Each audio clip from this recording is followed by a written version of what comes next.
रहीम today और topic is parkinsonism disease. Okay, ये एक न्यूरोजेनरेटिव डिसऑर्डर है, डिसऑर्डर है, ठीक है। उसके बाद ये एक ऐसा न्यूरोलॉजिकल डिसऑर्डर है जिसमें न्यूरोलॉजिकल डिसऑर्डर है जो कि कैरेक्टराइज्ड होता है, हमें ट्रेमर्स आने लग जाते हैं, मसल की रिजिडिटी हो जाती है, ठीक है, मसल की रिजिडिटी हो जाती है और मोर ओवर हमें ब्रेडिकार्डिया हो जाता है। Bradycardia is the increase in the heart rate और पल्स रेट, ठीक है। उसके बाद हमारे पास ये होता है कि इसमें जो है वो मसल की मूवमेंट भी इन्वॉल्व होती है, लाइक देयर इज़ इम्पेयरमेंट हो जाती है हमारे पास मसल की मूवमेंट, ठीक है, मसल की मूवमेंट, ठीक है। It is a small intro of the Parkinson's disease. उसके बाद ऐसे इंसान जो कि 65 की एज जो है वो 65 प्लस हैं, तो they are more prone to the Parkinson's disease. उसके बाद हमारे पास इसकी इटियोलॉजी आ जाती है अकॉर्डिंग टू द लिपोकॉट। इसकी इटियोलॉजी में हमारे पास 3 चीज़ें आ जाती हैं बेसिकली। सबसे पहले हमारे पास है सबस्टेंशिया निग्रा, ठीक है, सबस्टेंशिया निग्रा है, and the second one is neostriatum, ठीक है। ये दोनों, और तीसरा है हमारे पास सेकेंडरी पार्किंसनिज्म। ओके, सो ये दोनों जो है वो इंटर रिलेटेड है विद वन अनदर, ठीक है। जो है ना सबस्टेंशिया निग्रा, ये मेन सोर्स है डोपामिनर्जिक न्यूरॉन का, किसका? डोपामिनर्जिक न्यूरॉन्स का, ठीक है ये। और मोर ओवर ये टर्मिनेट होता है to that of the neostriatum, like इसके बाद फॉरम नियोस्ट्रेटियम आ जाता है। सबस्टेंशिया निग्रा में और क्या है? ये पार्ट है एक्स्ट्रा पैरामिडल सिस्टम का। किसका पार्ट है? एक्स्ट्रा पैरामिडल सिस्टम का, okay. It is the part of extra pyramidal system. उसके बाद क्या है? ये हमने बात कर ली कि it is the main source of dopaminergic neuron और ये टर्मिनेट होता है इनटू दैट ऑफ द नियोस्ट्रिएटम। उसके बाद है ये जो डोपामिनर्जिक न्यूरॉन है ना, इनके कांटेक्ट होते हैं with that of the thousands of the neurostriatum, ठीक है। उसके बाद ये है कि ना जो कांटेक्ट है, सो दैट्स वाई नियोस्ट्रेटियम में, और ये अपनी लार्ज नंबर ऑफ सेल जो है ना, ये मॉडरेट कर लेते हैं अपनी एक्टिविटी को। ये क्या कर लेते हैं? मॉड्यूलेट कर लेते हैं अपनी एक्टिविटी को, ठीक है, बाय एनी मसलर मूवमेंट। किसी भी मसलर मूवमेंट हुई है तो ये अपनी एक्टिविटी को मॉड्यूलेट कर लेंगे। अब आएगा नियोस्ट्रिएटियम। नियोस्ट्रिएटियम क्या है? ये न्यूरॉन्स की हेल्प से कनेक्टेड है to that of the substantia nigra. Substantia nigra के साथ कनेक्टेड है या फिर अटैच्ड है, ठीक है। उसके बाद क्या है? ये क्या है कि ना ये एक न्यूरो इनहिबिटरी ट्रांसमीटर्स प्रोड्यूस कराते हैं। जो न्यूरोस्ट्रेटियम है ना, ये सिक्रीट कराएगा गैबा को। जो गैबा है वो क्या है? इनहिबिटरी ट्रांसमिशन है, इनहिबिटरी ट्रांसमीटर है, ओके। अच्छा, उसके बाद क्या है?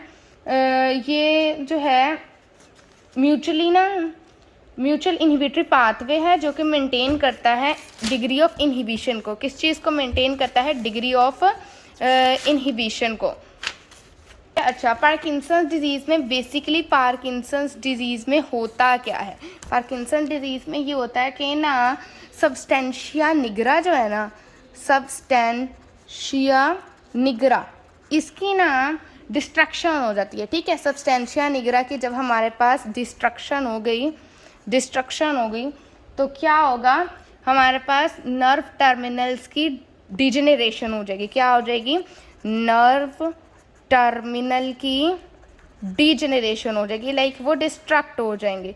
जब डीजेनरेशन हो जाएगी नर्व टर्मिनल्स की, तो हमारे पास क्या होगा? जो है ना डोपामीन, उसकी प्रोडक्शन जो है वो कम हो जाएगी, ठीक है। डोपामीन की प्रोडक्शन जो है वो कम हो जाएगी क्योंकि डोपामिनर्जिक जो न्यूरॉन्स है ना, वही जब डिस्ट्रक्ट हो गए, ठीक है, यही जब डिस्ट्रक्ट हो गए तो हमारे पास डोपामीन की प्रोडक्शन क्या हो जाएगी? कम हो जाएगी। डोपामीन की प्रोडक्शन कम होगी, ठीक है। उसके बाद हमारे पास क्या है? जो नॉर्मल इनहिबिटरी इन्फ्लुएंस है ना डोपामीन का कोलिनर्जिक न्यूरॉन के ऊपर, जो नॉर्मल इनहिबिटरी इफेक्ट है ना, वो कम हो जाएगा और हमारे पास ओवर प्रोडक्शन हो जाएगी। ओवर प्रोडक्शन होगी, ठीक है। तो नॉर्मल इनहिबिटरी इन्फ्लुएंस और डोपामिन और कोलिनर्जिक न्यूरॉन इन द न्यूरोस्ट्रिएटम इसी के डैमेज रिजल्टिंग ओवर प्रोडक्शन या फिर ओवर प्रोडक्शन हो जाएगी या फिर ओवर एक्टिविटी हो जाएगी, ठीक है। उसके बाद हमारे पास सेकेंडरी पार्किंसनिज्म आता है। तो पार्किंसंस डिजीज़ है, उसकी इटियोलॉजी में हमारा तीसरा जो पार्ट है वो है सेकेंडरी पार्किंसनिज्म। सेकेंडरी पार्किंसनिज्म में हमारे पास 2 ड्रग्स आती हैं, समझ लो फिनोथायाजीन्स, और एक आती है हमारे पास हेलोपेरिडोल, ठीक है, हेलोपेरिडोल, ओके। ये इसका जो फार्माकोलॉजिकल एक्शन जो है ना, ये डोपामीन के जो रिसेप्टर्स हैं उसको ब्लॉक कर देता है, ब्लॉक कर देता है, ठीक है। We will have to study the anti Parkinson's drug, like कौन कौन सी ड्रग्स जो हैं वो हम लोग यूज़ कर सकते हैं एंटी पार्किंसंस के लिए, ठीक है। हमारे पास सबसे पहले आती है एमेंटाडीन, इट इज़ एमेंटाडीन। फिर है apomorphine, it is pronounced as apomorphine. Then is benztropine, bromocriptine, carbidopa, levodopa. Okay, now I am enlisting the names, then we will be studying the mechanism of action, adverse effect, its metabolism, kinetics and adverse effect, ठीक है। अब levodopa है हमारे पास है एंटाकैपोन, then there is एंटाकैपोन and tolcapone, then there is siliglene and rasagiline. Okay, you can also pronounce as you want, but I memorize by this pronunciation. There are more few. Okay, first of all हम लोग जो mechanism of action और इसका हम लोग therapeutic uses, absorption of metabolism हम लोग पढ़ेंगे लीवोडोपा और कार्बिडोपा की, ठीक है।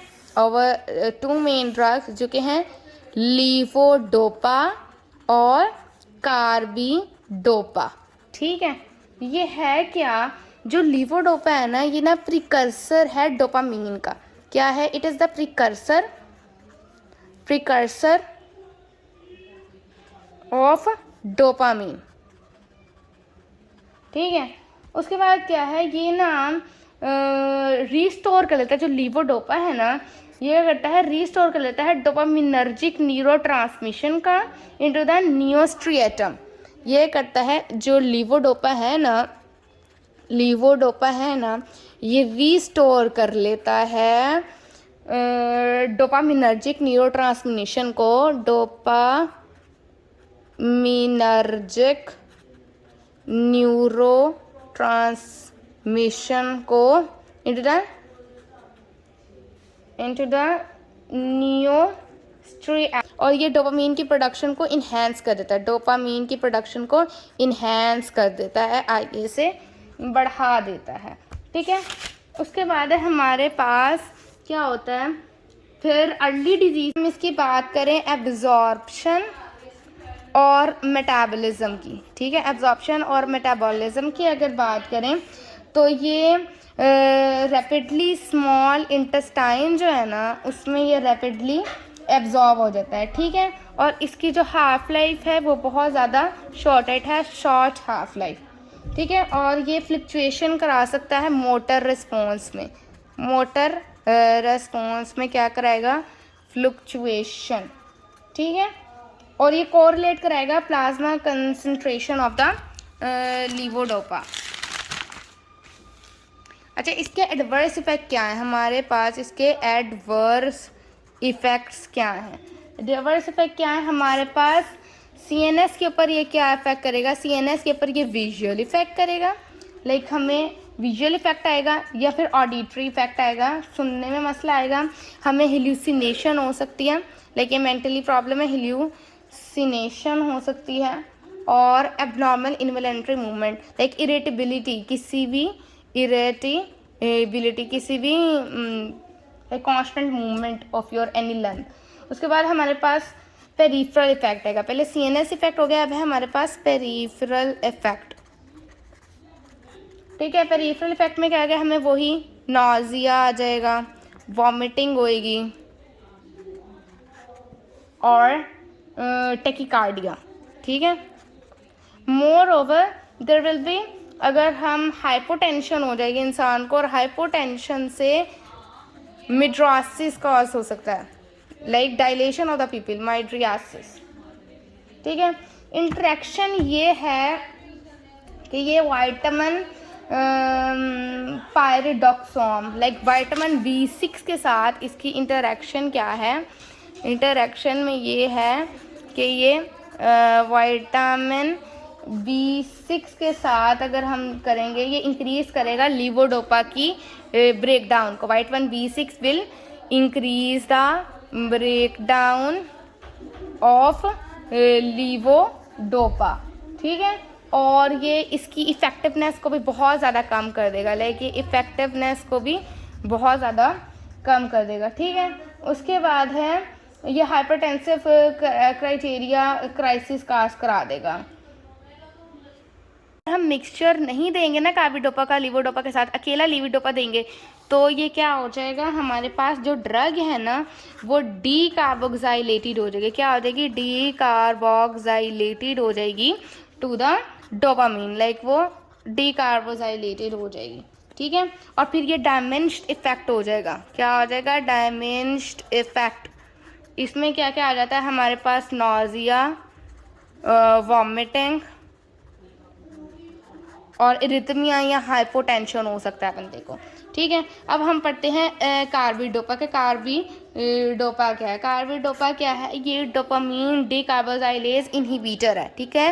ये क्या है, इनहिबिटर है, इनहिबिटर है डोपामीन की डीकार्बोक्साइलेशन, ठीक है,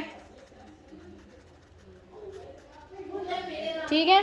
और ये ना लीवोडोपा की अवेलेबिलिटी को बढ़ा देते हैं, लीवोडोपा की अवेलेबिलिटी को बढ़ा देते हैं,